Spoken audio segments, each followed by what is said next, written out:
Srpska koalicija legalizovat će sve objekte koje je sirotinja u Podgorici izgradila u vremenu za nama. Nema objekta za koga nismo spremni da nađemo zakonski osnov, kako bi gubitnici tzv. Tranzicije prebrodili najteže periode u životu svojih porodica. Ničija budućnost ne smije zavisiti od volje vlasti. Vlast mora zavisiti od volje naroda.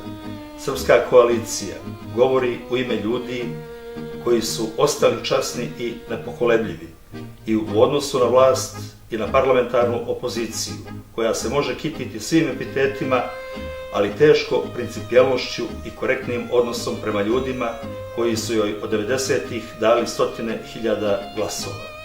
Srpska koalicija može i hoće da rešava realne probleme građana, a ne imaginarne projekcije koje se svode na navodno rušenje vlasti svakih pola godine.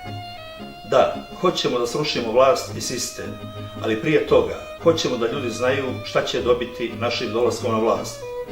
Dobit će Podgoricu svih, a ne samo privilegovanih. Dobit će grad koji pripada i Srbima. Podgorica mora zavisiti od Srba, jer su je Srbi i stvorili da se Srbi pitaju.